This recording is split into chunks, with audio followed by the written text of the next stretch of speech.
President of the United States, accompanied by the Prime Minister of the United Kingdom.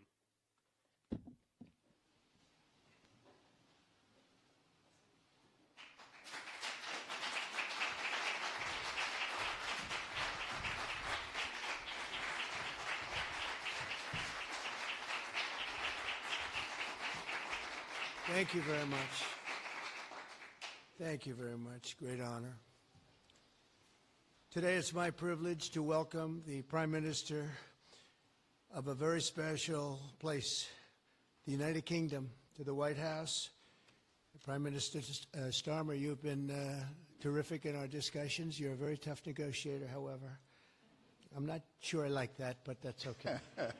Very, very special person. The Prime Minister and I have gotten off to an outstanding start. The U.S. and U.K. have a special relationship, very special, really like no other, passed down through the centuries, and we're going to keep it that way. We're going to keep it very strong as it is. Very importantly, I was just notified by letter from King Charles that he's extended through the Prime Minister a historic second state visit to the United Kingdom. And that's a great honor because it's never happened before. One person has never been extended that honor, and I really do call it an honor, but it's not for me, it's for our country. It's respect for our country. So I just want to thank you, and I want to thank King Charles. Thank you very much, and we accept. I don't know if the media is going to follow us. I have a feeling they might. Okay, thank you very much. Appreciate it. I'm pleased to say that the bust of one of the Prime Minister's greatest predecessors, Winston Churchill, is now back in the rightful place in the Oval Office, and we're very proud of it. Our meeting today and the various breakout sessions we had were tremendously productive. Most importantly, I provided the Prime Minister with an update on our efforts to end the bloody and horrible war in Ukraine with Russia, which would never have happened if I were president. That was not going to happen. I promise you that.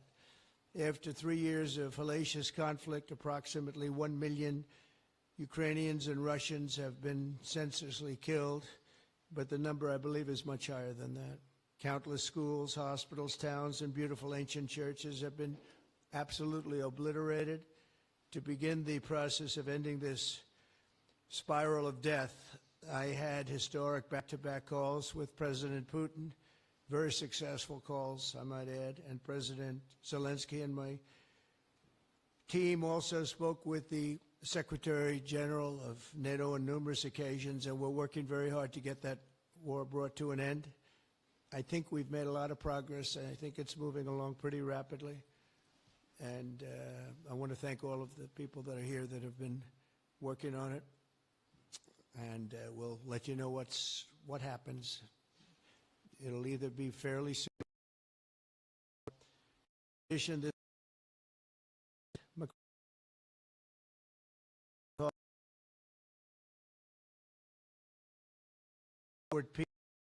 continue visits the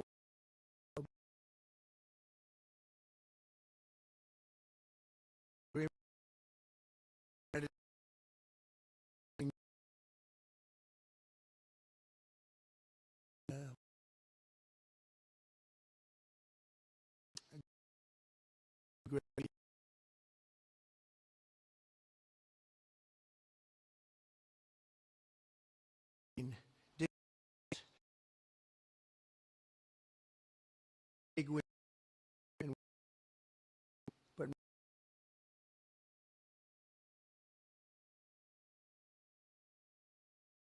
expect to be under money had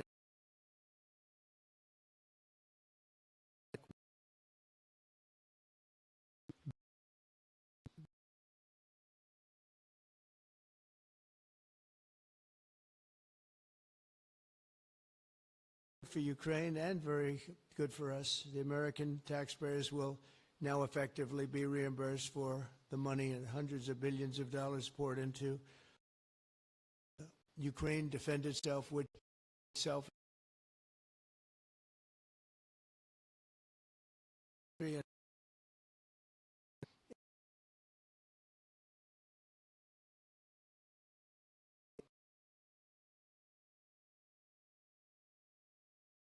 and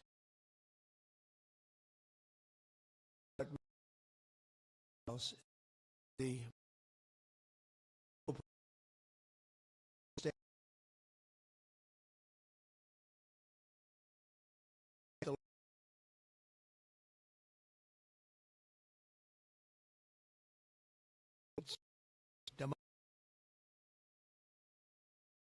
infrastructure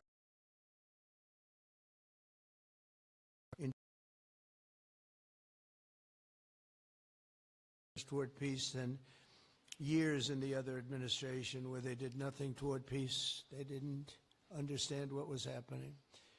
Our approach is basically common sense. As I said, so many of the things that we do are based on common sense. If you want peace, you have to talk both sides.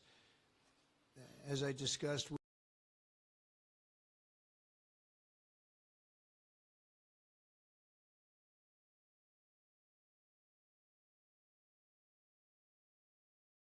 thousands of young people, in this case, we're not talking about Americans, we're talking about Ukrainians and Russians are being killed every week, thousands. And it's a rough battlefield. It's a flat piece of land, and the bullet only stops when it hits somebody. And this week, I saw the reports, and it's I don't even want to say what they are, but thousands of people, young, vibrant people died. And we want to stop that. Senseless. Should have never happened. This will lay the groundwork for a long-term peace agreement that will return stability to Eastern Europe and hopefully ensure that such a terrible war will never happen on European soil or, for that matter, anywhere again. It's a horrible thing that's going on. The disaster in Ukraine shows exactly why it's so important for the United Kingdom and other NATO partners to make large investments in their defense capabilities. In many cases, 4% or 5% of GDP would be appropriate. I know that they're raising it. I just read an article, a great article, about the work you're doing in the UK as to the military. You're raising it quite a bit, which is a great thing to do for your country. It's a great thing to do. It's sad that we need that, but probably need that. So congratulations on that. I know you got it through. After years of chronic underfunding, there's an urgent need to catch up for some countries. And I want to thank the Prime Minister once again for traveling here today. Working together, I believe that we'll once again demonstrate the power of our country's unique friendship. This is indeed a unique friendship. It's been many years, and I think it's only gotten stronger, and we will make sure that it stays that way. We're going to have a great trade agreement. One way or the other, we're going to end up with a very good trade agreement for both countries, and we're working on that as we speak.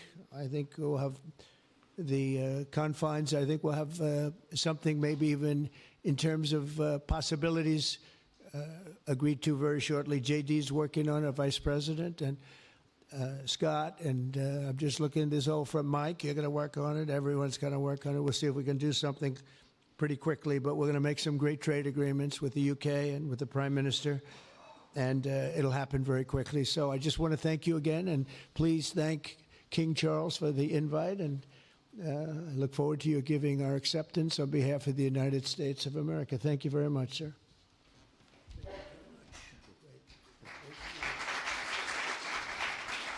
Thank you. Well, thank you very much, Mr. President. Thank you for your hospitality. Thank you for your leadership. This has been a very good and very productive visit. And with your family roots in Scotland and your close bond with His Majesty the King, it's good to know that the United Kingdom has a true friend in the Oval Office. And it was so good to see the bust of Winston Churchill back in its rightful place just a moment ago. But look, in a moment of real danger around the world, this relationship matters more than ever.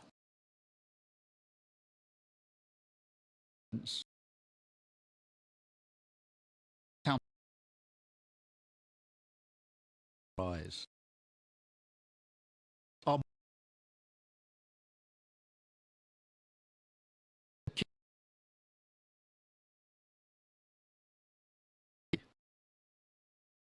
victory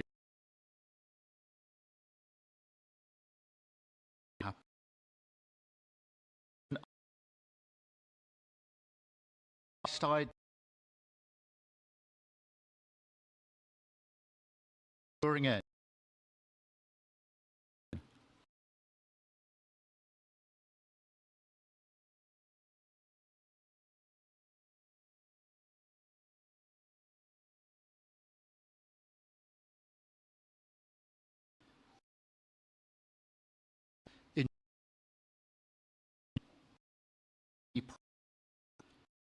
Get it right.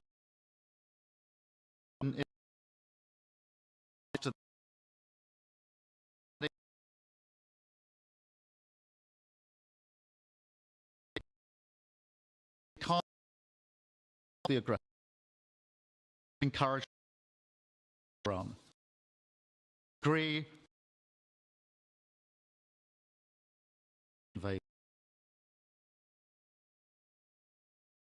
Determine plan.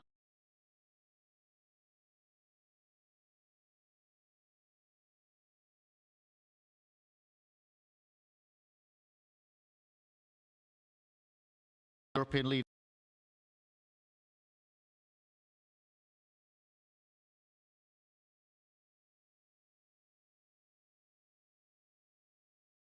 Only way that peace will last. Mr. President, in this new era, you're also right that Europe must step up. And let me tell you now, I see the growing threats we face, and so the UK is all in. This year will be giving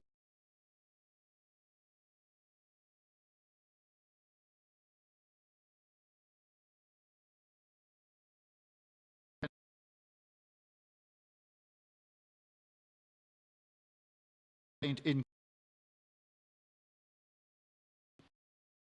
just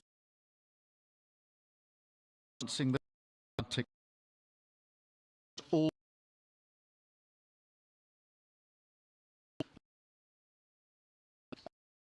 always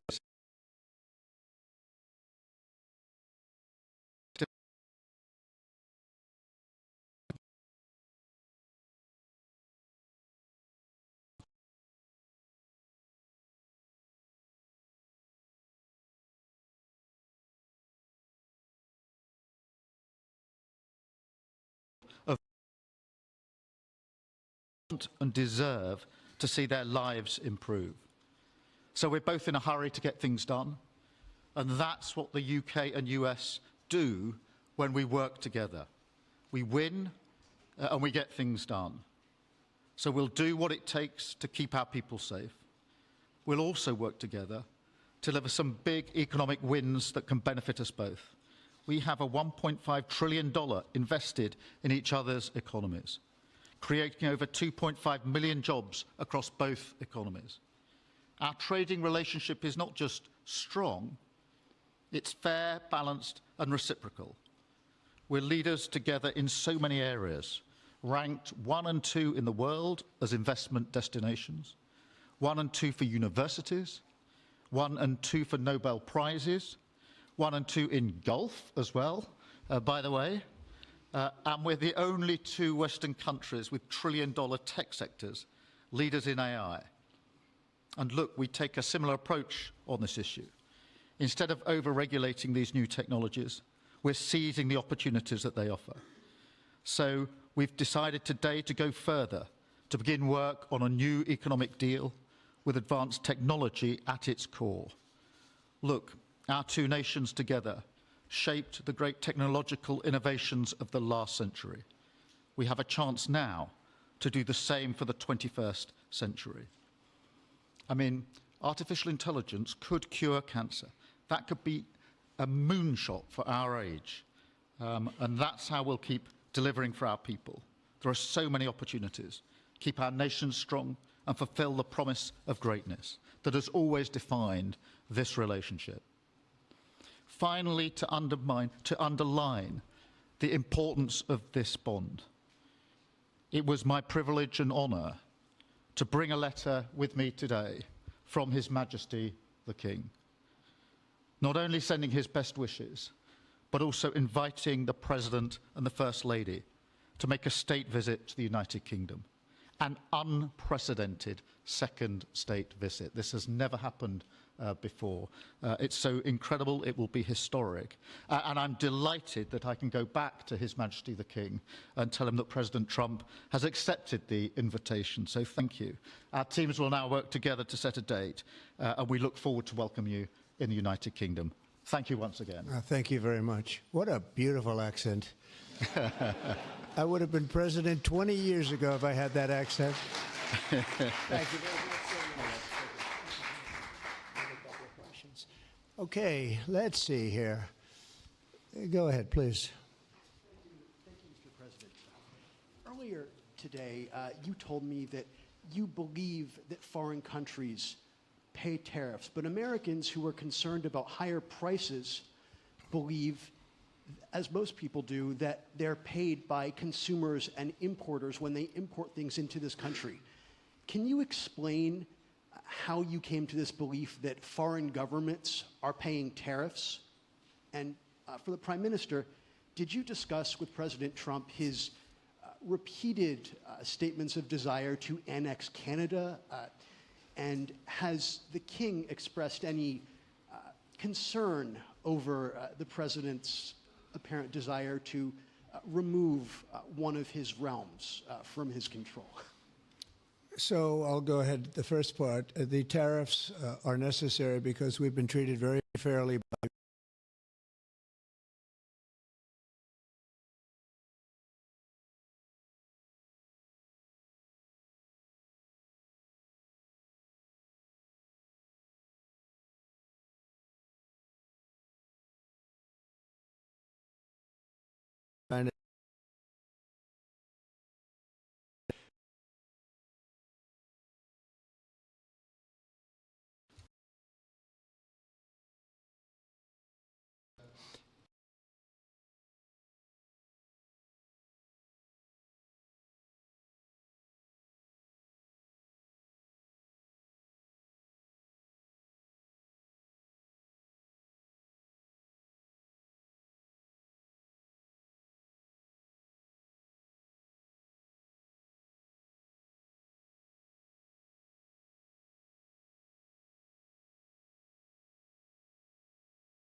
where they say, that's not good. So I say God, love, family, wife. They're all my favorite words, but tariff is a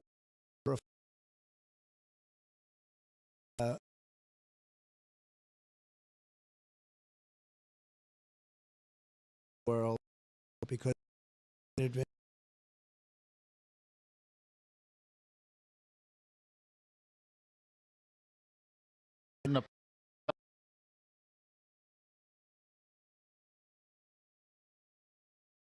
It's going to be well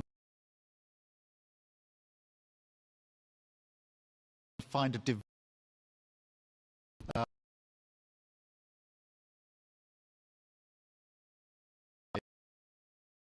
thank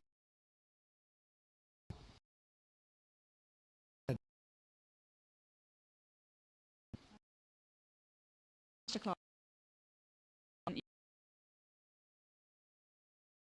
President Britain was at the back of the queue for that trade deal. Where are we now? When do you think we're going to see that? And Prime Minister, the BBC has today admitted serious flaws over the recent Gaza coverage, suggestions of payments made to people linked to Hamas. Does the BBC still have your trust? Thank you. Well, they didn't do well with President Obama. He'd never got a lot of things done, and he didn't get a trade deal done that was of any importance or magnitude. We've had great discussions on trade, and I think we're going to have a deal done rather quickly as it can be done. We're going to have something, I think, rather quickly. We expect to do that. Okay? Please. On the BBC, look, I've been concerned about the programme in question. The Secretary of State had a meeting with the BBC. I think it was yesterday, it could have been the day before. Thank you. Jeff, go ahead. Thank you, sir. Pardon me. Mr. President, do you support Article 5 of the NATO treaty? And are you concerned that it might be triggered if European peacekeeping forces end up in Ukraine? I support it. I don't think we're going to have any reason for it. I think we're going to have a very successful peace, and I think it's going to be a long-lasting peace. And I think it's going to happen hopefully quickly. If it doesn't happen quickly, it may not happen at all. And we want it for two reasons. Number one, I want to see on a humane basis, I want to see soldiers stop getting shot, because largely it's soldiers now. Towns have been obliterated, but it's largely that. And I don't want to pay billions and billions and billions of dollars, nor does the Prime Minister or anybody else, on a senseless war that should have never happened. And we're going to get it taken care of. But I think it's going to be a peace that's going to be long-lasting. Do you have a question for the Prime Minister? Thank you. Mr. Prime Minister, you were asking the President today about a backstop for Europe if the peacekeeping force ends up in Ukraine. Did you feel like you got a satisfying answer for yourself and for Europe? And Mr. President, if you want to comment on that as well, please do. Yeah, I thought we had a very productive discussion. Obviously, as the President says, the deal has to come first. But yes, our teams are going to be talking about how we make sure that deal sticks, is lasting and enforced. So our teams will be talking about that. Okay. Please, Blue. Mr. President, some experts think it could take more than a decade to mine the precious minerals from Ukraine. How much should the U.S. expect to receive, and when do you expect to see that come to fruition? Well, we're never going to know that answer, but by our being in Ukraine and doing the exploration and also the digging and taking the rare earth, which we need in our country very badly, we'll be doing a substantial amount of work, probably about at least what we have in there, and we hope to be able to do that. You never know when it comes to that. You know, you dig and maybe things aren't there like you think they're there, but we'll be spending a lot of time there. It'll be great for Ukraine. It's like a huge economic development project, so it'll be good for both countries. Okay? Please.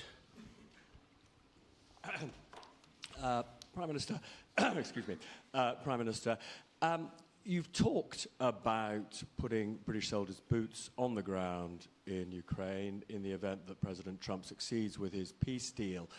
But can you do that without a firm assurance that America will have our back in the form of some kind of security guarantee were Putin to breach that agreement? And Mr. President, tomorrow you're seeing President Zelensky to sign this deal on minerals and energy that could be hugely important to the United States. Will you take the opportunity to apologize to him for calling him a dictator while praising Vladimir Putin, who is a dictator?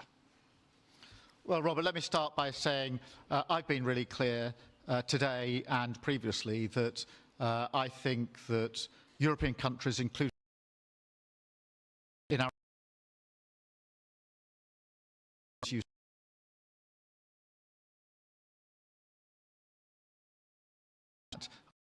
that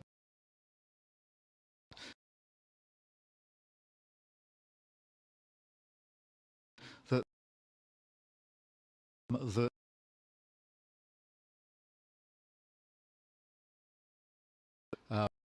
killer but country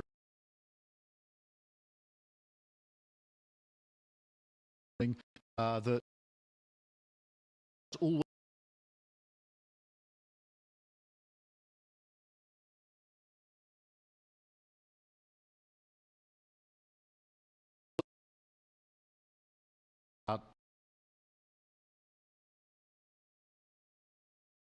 think we're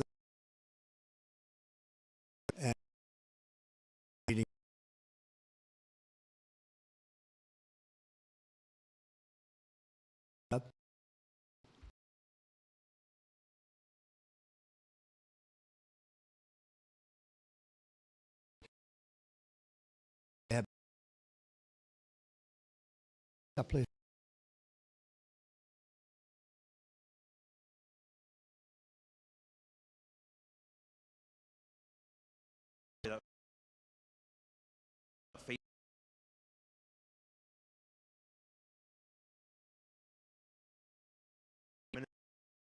This peacekeeping deal has been pushed forward by the UK and France as well. Have you been in discussions with any other European countries to join this initiative? And are you expecting Commonwealth countries to also join the effort? Thank you. So we're working all of the for years.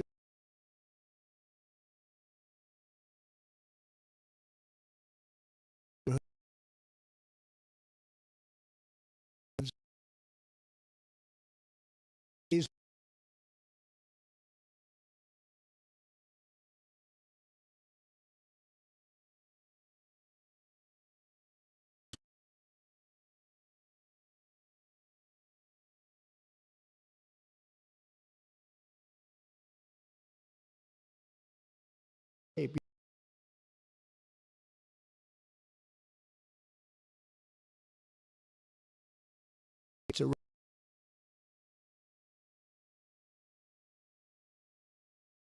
that's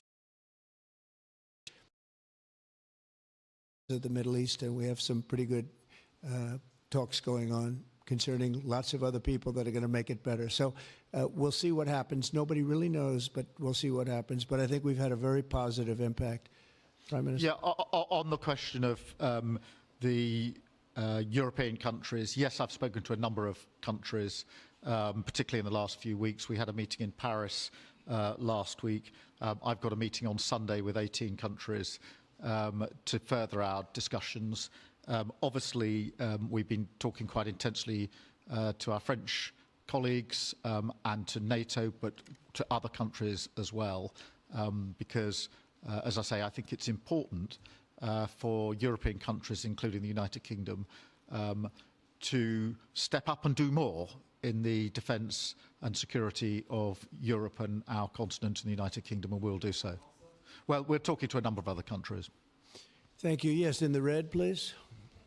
Pink red, flaming red. Is it me or her? Go ahead. Okay, thank you, Mr. President. A question on Ukraine. Number one is, if you're not considering the security guarantees, are you open to other forms of, for example, intelligence cooperation with Ukraine? And Mr. Prime Minister, President Trump has proposed a plan for Gaza. Does this fit into the two-state solution that the UK held for a long time? Do you see it fit into your general Middle Eastern strategy? Thank you so much. Yeah, thank you very much. We're open to many things, but before I even think about that, that's almost pleasant to think about, because that would mean that peace has been arrived at. We have to arrive at that peace. And, you know, you went 3.5 years with an administration that never even really had a meeting. They didn't have a meeting on peace. And there was no prospect of peace. I think, frankly, Russia wanted to go through the whole long deal. I don't think they do anymore. I don't think they do. We had a very big impact on that whole situation. But I don't like talking about phase 2 until I get phase 1. Phase 1 is I have to make peace. And we have to get Russia to agree. We have to get Ukraine to agree. And I think we will, I think we've come a long way. I believe we're going to get it done. I wouldn't say that if I didn't think so. And I think it will be very important, very historic, and we're going to save a lot of lives. On the question of Gaza, the last few weeks of the ceasefire have been very impactful, and for me there are two images that I remember more than any other. The first is Emily Damari, who is British, being reunited with her mother. You may remember she had her fingers missing after what she endured. That was an incredible moment. I'd spent a lot of time with her mother whilst she was held captive, and her mother went through absolute torture. The other image was thousands of Palestinians marching through rubble, trying to return to their communities and their homes. So we have to do everything we can to ensure that the ceasefire continues, so that more hostages can be returned, so that aid can be brought in that's desperately needed. We need to allow Palestinians to return and to rebuild their lives, and we must all support them in doing that. And yes, I believe that the two-state solution is ultimately the only way for a lasting peace in the region. And think of that. She came home with her fingers and part of her hand.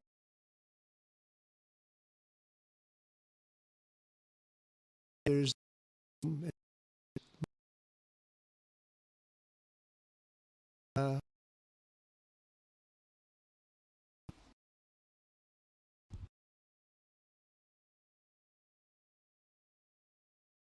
To put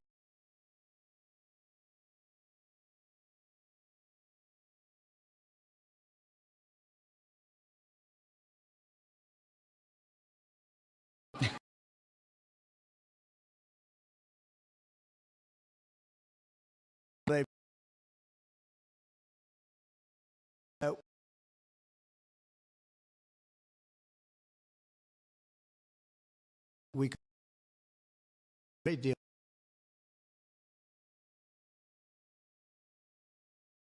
We'll see. Here, receptive is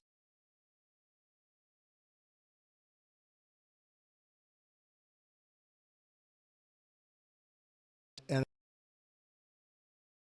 could be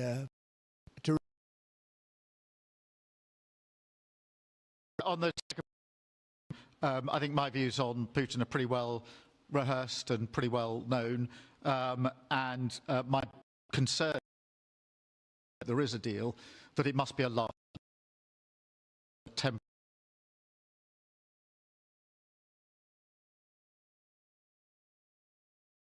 that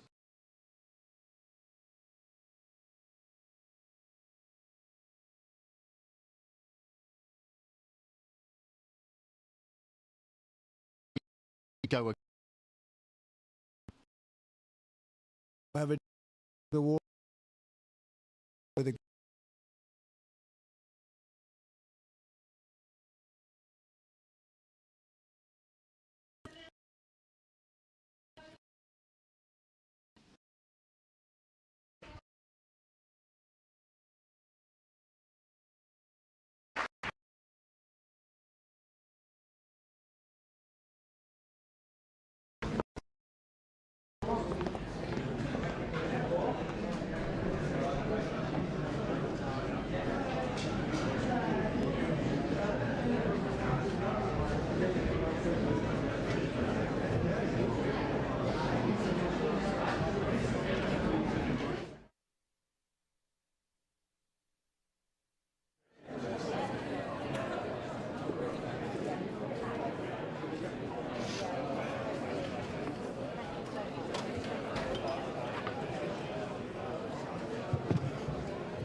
Hey,